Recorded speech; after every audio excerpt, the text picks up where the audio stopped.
What is up, people of YouTube? Welcome back to the channel.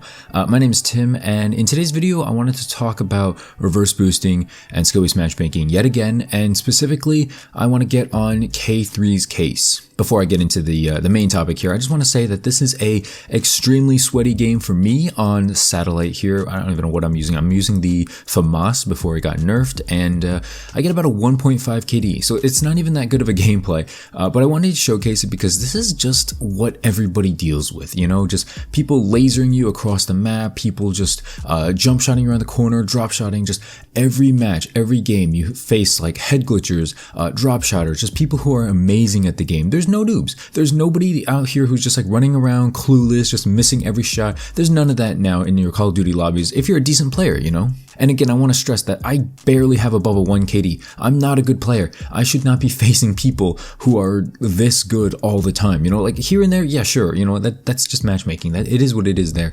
But every single game, like that's what it feels like. Like I know there's some good games where just, you know, I get in some noob lobbies. It's usually when I'm going for like a camo challenge and I'm kind of sucking and I go negative a few games. That's when I start getting better lobbies because the game's starting to realize, oh, hey, maybe he's not a good player. I'm going to give him some easier lobbies. And, you know, I wish that would be the case more often, especially for people who are of higher skill than me. So I think because I'm going on the camo grind, I don't really notice how badly I'm doing sometimes. And sometimes that gives me, you know, easier lobbies than I should be getting. But enough about the gameplay. I just wanted to give that quick note. Also, before I get into the main topic, make sure to subscribe and leave a like if you enjoyed what you heard so far. I post pretty much every day. I know this is the second video of the day. I just wanted to get this out because I feel like it was just needed to be said. And I don't know, I want to stick to a schedule, but I also feel like just uploading whenever. You know, YouTube's not a job for me. At the end of the day, YouTube's just for fun. I'm not really in the algorithm as of right now, so it is what it is. I'm not really losing much here. Anyway, I wanted to make this video because K3 came out today. If you don't know who K3 is, Korean Savage.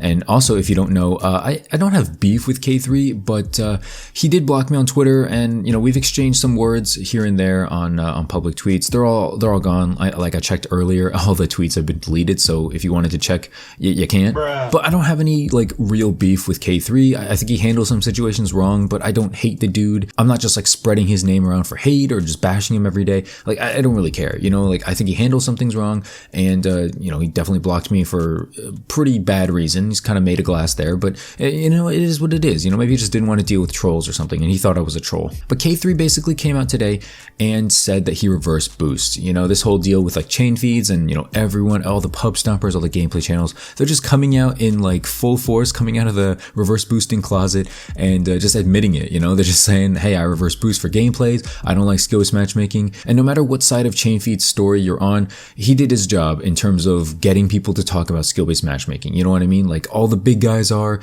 clearly all the big guys are, even K3's talking about it. 8 Thoughts, Blame Truth, Thunder, GG Reload, like a lot of people are just talking about skill-based matchmaking and just how Activision's handling it very poorly now, you know, like just there's no casual COD. I saw this very long video from Nero Cinema the other day.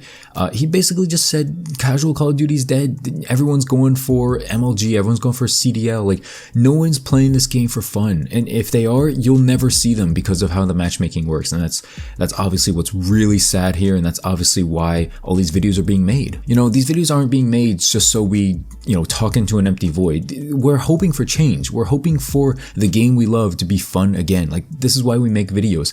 Not many people make videos on stuff that they don't care about, okay? Like me personally, I care about this game a lot. I care about the franchise a lot. It's the game I play the most, like by far the most. I play a lot of games. Well, not a lot of games. I play a decent amount of games, and I care about this system, this franchise the most, like by far. I mean, if you think about it, I'm dedicating pretty much time every day to not only play it, but to make videos and talk about it and research it, you know, follow accounts on Twitter or Reddit just to talk about it, just to, you know, get more information about it, just to be better at the game. I don't want to say I'm addicted to the game, but I guess in some way, I guess I kind of am. And YouTube has really highlighted that a lot of people are quote unquote addicted. Obviously not addicted, but they just have a passion for Call of Duty. So getting back on track here, K3 basically mentioned that he reverse boosts, and a lot of people, you Eight Thoughts Thunder, a lot of people were like accusing him of this for like a long time. And he said in his video, by the way, I'll link the video in the description down below if you want to go watch it for yourself. It's a short little 6-minute commentary. It's actually pretty well done. I gotta give him props. Even though he blocked me on Twitter and it's kind of made a glass there a little bit, I gotta give him props. It was a good commentary. He was honest. It just seemed authentic. And that's kind of why I didn't like him in the past.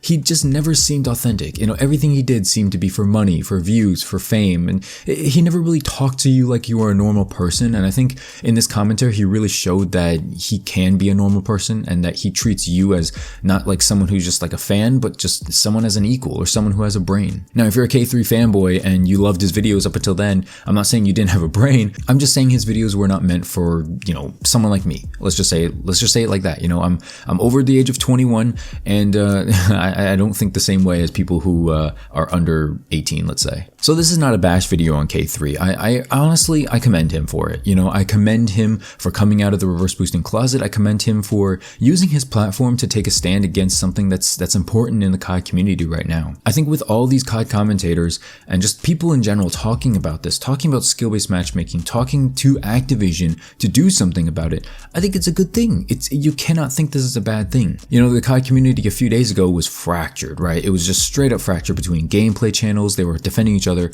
Commentary channels were just attacking them for reverse boosting and not admitting it. But now, once everyone's coming out, we see that the entire issue isn't really about gameplay channel versus commentary channel. It's skill-based matchmaking. Whether you do commentaries, whether you do gameplay, either way, you're dealing with skill-based matchmaking. If you're doing COD videos on YouTube, chances are you're an above average player, okay? Like, you're probably not a scrub scrub, okay? You're probably not Billy Goat 57 over there in Blame Truth's videos. So understanding that, we're all on the same side. We all have a common enemy in Activision's skill-based matchmaking patent, and it's killing the franchise. It's not just that the maps are bad or that the gameplay's bad or whatever. You can say all that. It's the matchmaking. You know what I mean? Like, if we have a decent matchmaking system, not even just like it gives us noobs every game because that's what people want, but just give us like 3 noob games and then 1 tough game here and there. Like something like that. I think people would live with that situation, or even like a 2-1 or 2-2 situation, like 2 tough games, 2 easy games. I think people will live with that. As it is right now, this matchmaking system is forcing people to sweat every single game. Like, you see it, the matchmaking system, the lobbies change. If I play solo versus if I play with like J-Bo and Demand or someone else who's like really good, like the lobbies are different. They're so different. I instantly feel worse at the game. I feel worse about myself. It's just like, why do you want to do this to your fan base? Why are you punishing the people who love your game enough to make videos about it, enough to stream it, like who want to pursue this as a passion? Why are you punishing these good players and just rewarding, bad players, people under like a 0.5 KD who have no clue what they're doing and they're just, and they just don't know what they're doing? Like, okay, I get it. You know what I mean? Like, I get that there needs to be a protected bracket. I've said that in previous commentaries, but I don't know. I feel like it needs to be looser. You know what I mean? Like, you can't be protected your whole life. You can have your hand held. Think about it like this. If you're learning to ride a bike and your dad's there, are you really going to keep learning? Are you really going to keep actually being able to ride the bike yourself at the age of like 15 if your dad never lets go of your hand or something? Like, if you're 5, sure. But like, we're not 5 anymore. You know what I mean? Like, this COD franchise, if Activision's like the dad in the situation, they're that dad who's holding on to their kid's hand at 15 while he's trying to learn how to ride a bike. Like, that's what it is. You know what I mean? Like, they're just delusional. They just don't know what the COD community wants. You could put in the best maps, the best guns, fan favorite streaks, everything, best perk system, everything fair, and people would still dislike the game as long as this matchmaking is this thick. And I really think it started in Modern Warfare. A lot of people think maybe it started in Cold War or something. I disagree. I really think it started around Modern Warfare. I mean, that can be debated, whatever. But anyway, I just want to say I commend K3 for this, and I don't have any beef with him. He's earned my respect after this video. He didn't even have to make the video. Like, he wasn't getting pressure to or anything. And I think it's good that he spoke about it. Regardless of how I felt about him before, the past actions or whatever, I just think it was a good video. He did a good job. He was honest. He was sincere. And if you haven't watched it, I recommend it because he talks about some good things. and it just seems genuine in this video, which is the first time I've seen it from him in a while. So good on UK3, and thanks so much to you guys for watching, sticking around. Make sure to leave a like and subscribe if you're new to the channel. Join the Discord down below, the link is in the description. I'll be promoting that for the next couple of weeks until I get a decent amount of people joining, and then I'll probably stop promoting. But join the Discord. It'll tell you when I upload, it'll tell you when I go live on stream, and it's a good way to talk to me. So do all that. Follow me on Twitter, follow me on Twitch, and thanks for watching. I'll see you in the next one. Peace out.